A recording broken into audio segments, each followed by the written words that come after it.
In a small village high in the Andes, it all starts with the sheep.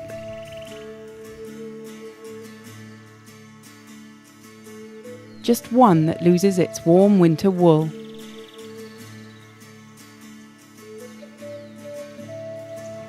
First, a few people from the village, or villagers, catch the sheep and prepare the knife. Then they carefully tie up the sheep so that it can't move. Finally, they use the knife to cut the sheep's winter coat of wool.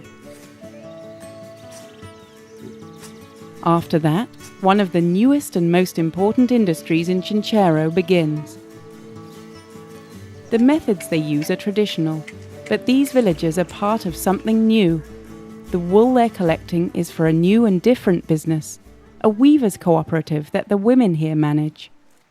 Every Monday and Saturday, 46 women and girls cut wool from their sheep and llamas. Then they spin it into yarn for making cloth. Nilda Kayanupa is the leader of the Center for Traditional Textiles, which manages the cooperative.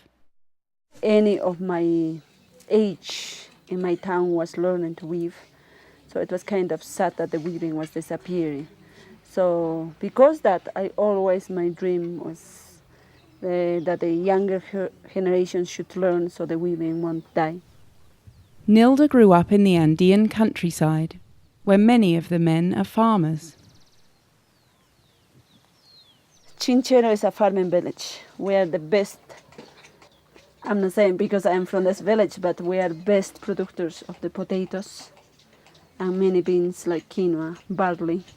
Farming has long been a tradition in Chinchero. Many farmers here continue the traditions of the Inca people who lived in the Andes for centuries. However, farming no longer brings in enough money to support a whole family here. So with the changes in the economy, traditional ideas are changing too.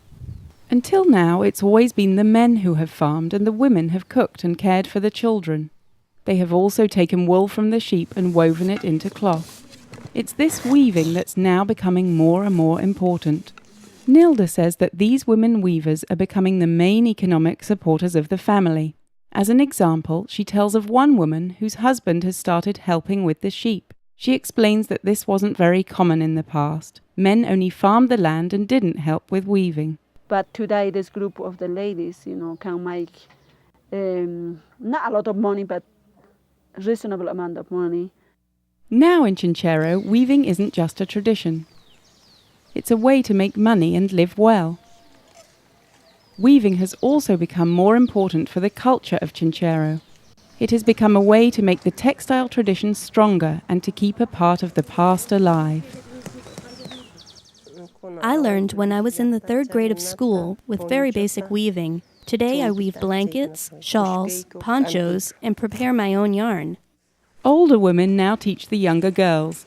The goal is to bring back the strength of the textile tradition of the past. They want to keep the Peruvian weaving traditions alive. As the young women of Chinchero learn to weave, they also learn to be self-sufficient. They can sell the blankets and clothes that they make in their free time. I do my weaving in my house, in the afternoons and early morning, and here on Monday and Saturday too. Weaving groups like the Chinchero Cooperative are giving new life to the textile tradition. In the end, their cooperative may prove that many threads together are stronger than one alone.